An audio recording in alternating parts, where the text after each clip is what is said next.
Ladies and gentlemen, welcome again to the analysis of YOLENO TV. I hope you well from wherever you're watching this channel. Now allow me to take you to the grilling session on John Mbadi. Honestly speaking, everybody's attention was channeled to John Mbadi.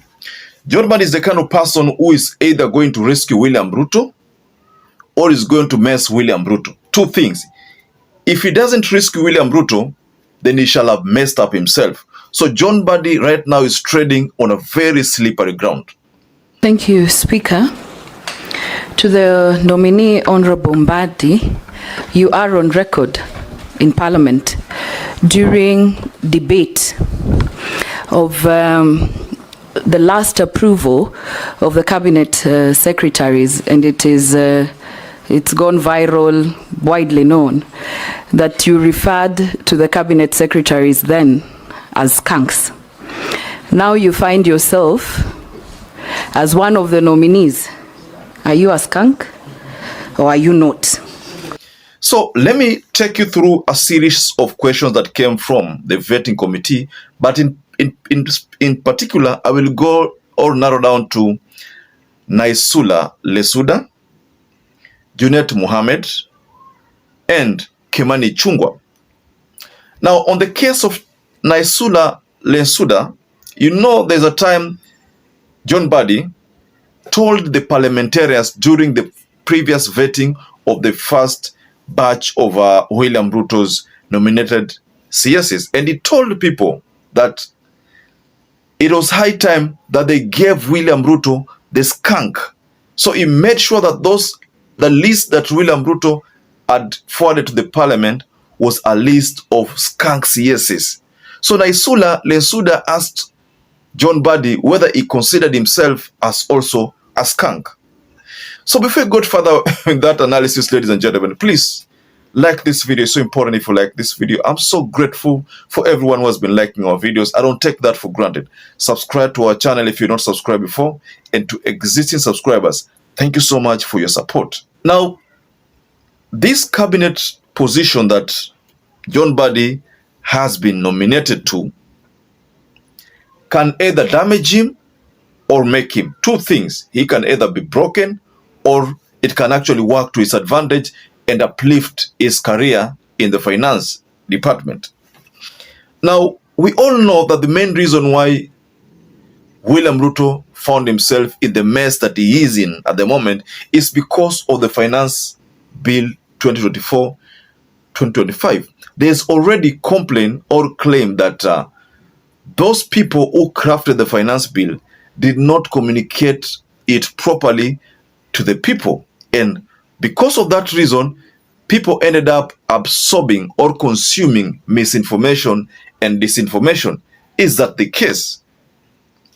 That is a perception that is coming from the Kenya Kwanza people.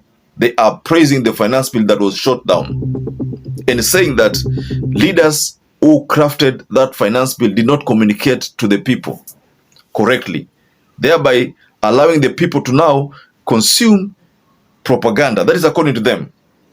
But let's not talk about that part, because we all know that the Finance Bill 2024 had very bad laws in it which were going to hinder the people from progressing. You see, we all want the country to grow, but we must also develop.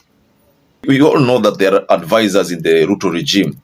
We all know about Ndi and how Ndi is not bothered by the fact that he's employed as an advisor. In fact, there's a time Ndi went public and said, I can also be fired, I'm ready. You know, so the question that was posed to John Mbadi is, how are you going to deal with such kinds?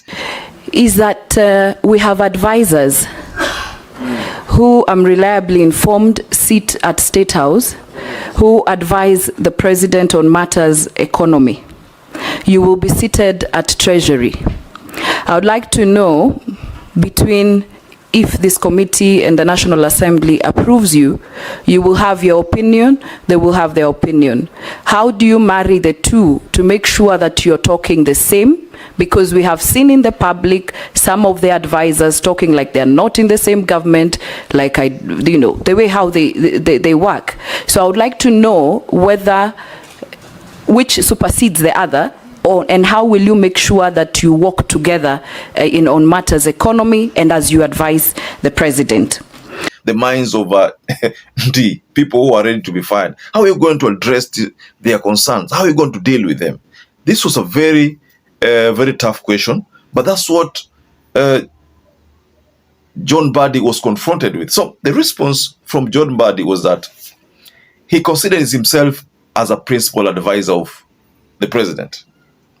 And because of that reason, because the Constitution allows him to become the principal advisor, he is the ultimate financial advisor to William Ruto. But also, we all know the culture of leaders in Kenya, maybe, I don't know if we can say in Africa, that most of the time you can be employed as an advisor, but your advisors are not given attention. I remember some times back, I was an advisor to a certain member of parliament. An advisor matters IT. But you see, most of the time I could give advices, but the person I was advising, by the way, was a member of parliament, could not take into consideration my advices. So at the end of the day, when he failed, the blames would come back to me. So what I'm trying to say in this analysis here, ladies and gentlemen, is that Naisula Lensuda has asked John Mbadi something that is very critical. Because again, throughout the session, the grilling session, I came to understand that there are people within the treasury, old people, and this matter was brought about by Kimani Chungwa, that there are people in the treasury who have been there since time immemorial. And then you find that most of the time when a CS is nominated, grilled, and when that CS goes to the treasury, he finds this kind of people who are always pro-IMF.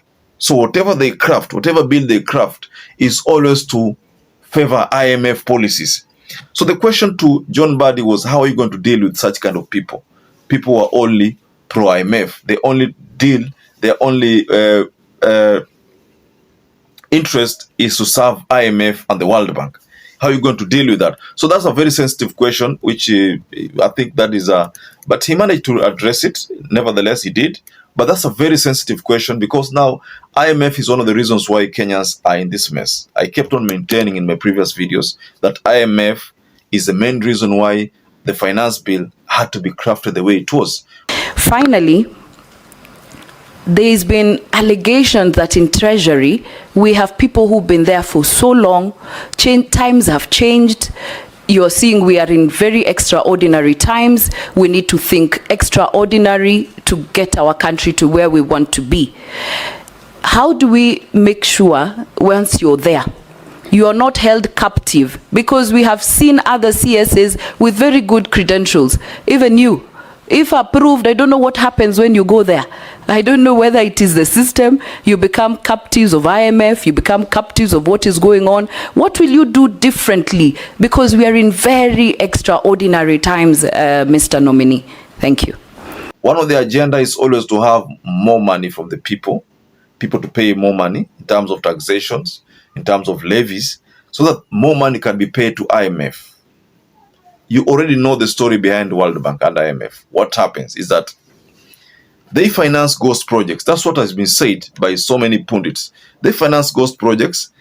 Countries that have these ghost projects on them end up taxing Kenyans or citizens more, so that they can finance these ghost projects. And that's what we call budgeted corruption. Now, on the part of Junet, Junet was also very instrumental in questioning, by the way, to be honest. Nominee, you know very well, me and you never believed in this bottom-up economy. Now we have found ourselves here. You know what we believed in. You know your principle must guide you. How are you going to marry these different thoughts of bottom-up economy and what you believed in? You participated in manufacturing another economic manifesto. So tell me how you'll marry the two, Mr. Nominee. This bottom thing now that you're inside. I like the way Junet Mohammed posed a question to John Mbadi.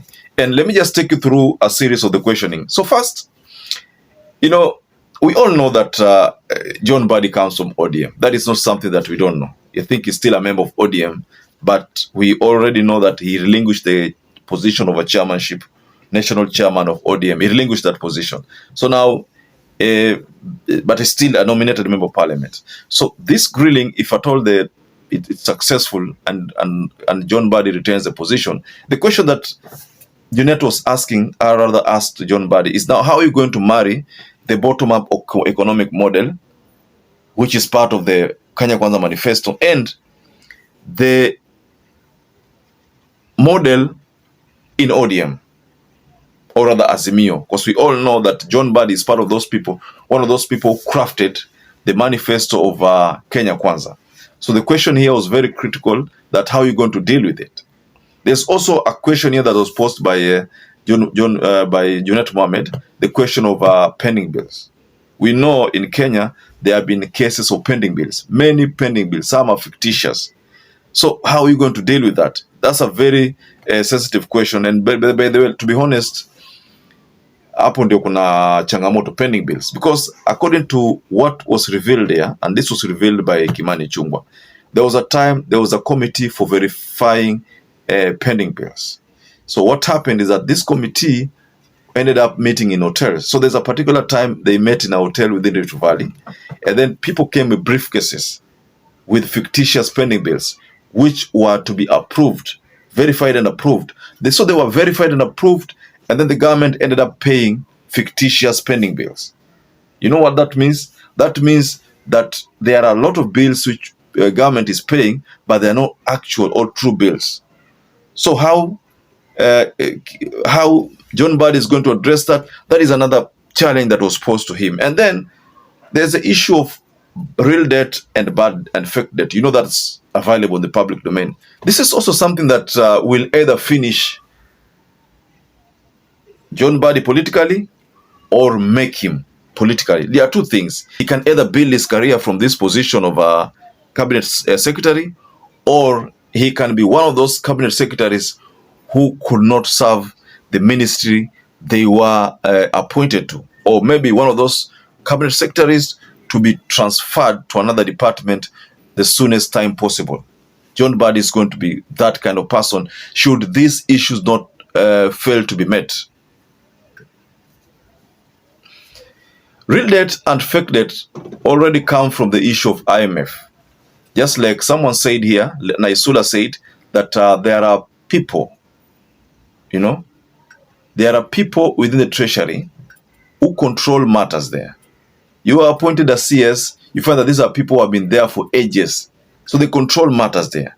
And because they do that, it's not going to be easy for you to come up with policies and allow these policies to work.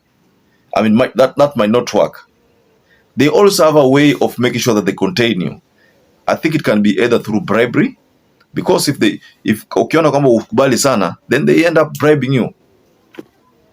I don't know that you understand that point, ladies and gentlemen. That is what I think is going to happen.